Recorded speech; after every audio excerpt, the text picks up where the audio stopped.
सिंध का अमन अमान कैसे ख़राब होता है, कौन इसके पीछे होता है, कौन अमन अमान ख़राब करवा रहा है और वो कौन काली भेड़ियां हैं जो सिंध का अमन बहाल करने में रुकावट डाल रही हैं। अगवा बराए तावान की फैक्ट्री कौन चला रहा है और इसके पीछे कौन कौन से सरदार, वडेरे, भोतार और जागीरदार मुलविस हैं या सियासतदान या खुद पुलिस के अमलदार मुलविस हैं।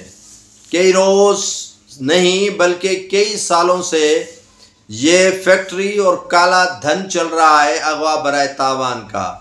लोगों से छीना झपटी लूट मार का सिलसिला थम न सका है।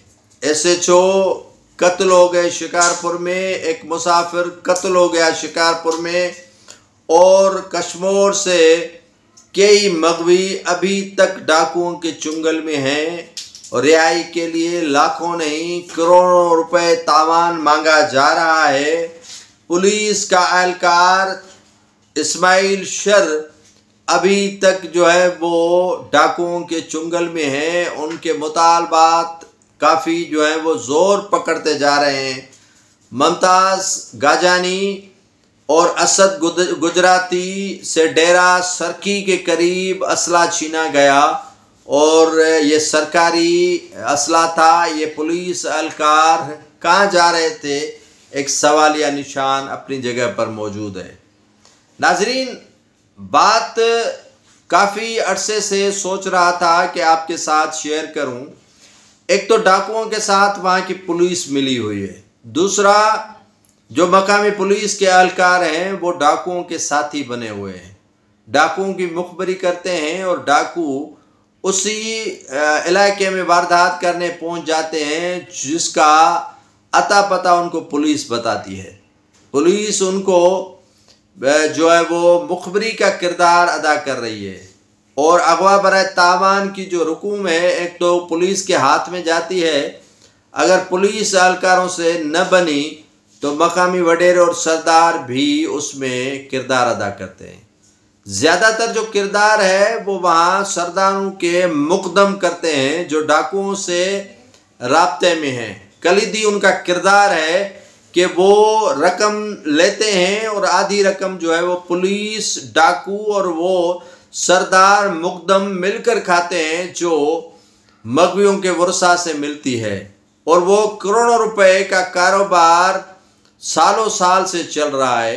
बल्कि अरबों रुपए की जो डाकुओं की इंडस्ट्री है अगवा बराए तावान की, वो कमा कर देती है पुलिस को, वो कमा कर देती है मुकदमों को, वो कमा कर देती है सरदारों को और उसमें कई किरदार हैं जो इस पर पलते हैं।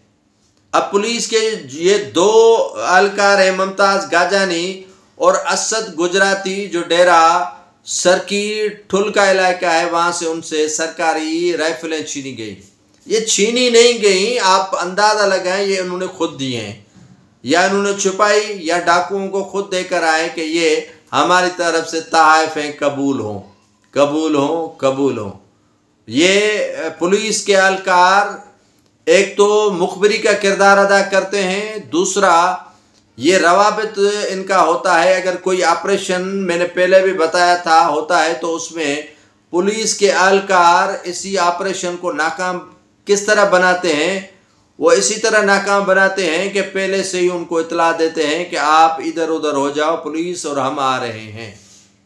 ये काली भेड़ियाँ छुपी हुई हैं और कई सालों से जो है वो पुलिस के वो एहलकार वहाँ पर मौजूद हैं जो किसी और थानों पर, किसी और डिस्ट्रिक्ट में जाना चाहते ही नहीं हैं और वो बैठे बैठे करोड़पति बन गए।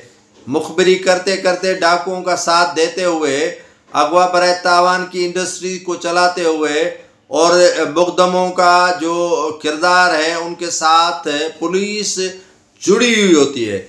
अगर किसी डाकुओं को गिरफ्तार भी किया जाता है तो रातों रात डील होती है और डील के एवज उन्हें रिहा मिलती है और रिहाई में किरदार होता है सरदारों का, उनके मुकदमों का और पुलिस के उन काली भेड़ियों का जो नासूर बन चुके हैं इन इलाकों में।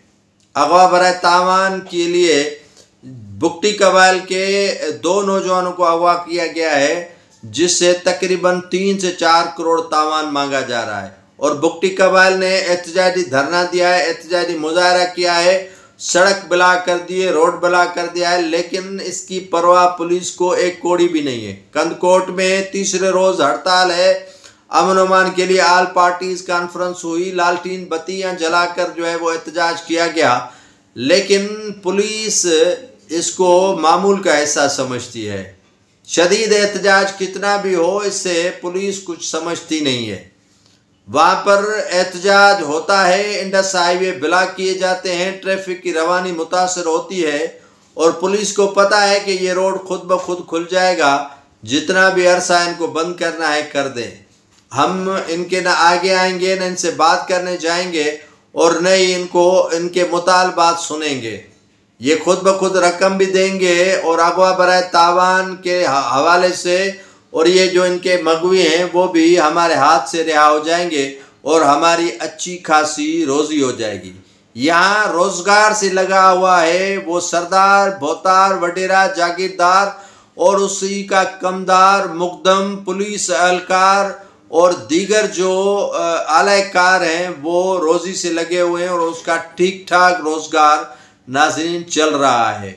घोटकी हो, शिकारपुर हो, कश्मोर कंदकोट हो, जेकाबाद ठुल हो, कंबर शादात कोट हो, वहाँ पर सूरत हाल अब ये बनी है कि कारोबार करने वालों से भी पैसे और भत्ते वसूल किए जाते हैं।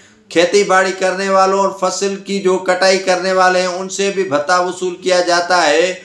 और काफ़ी जो नहरों और शाखों से पानी लेकर अपनी ज़मीन को देने के लिए काश्तकार जाते हैं तो उनसे भी भत्ता वसूल किया जाता है। उन्हें भी पर्चियां थमा कर दी जाती हैं और उन्हें ऐसे नहीं छोड़ा जा रहा है। तो ये इंडस्ट्री आसानी से ख़त्म होने वाली नहीं है।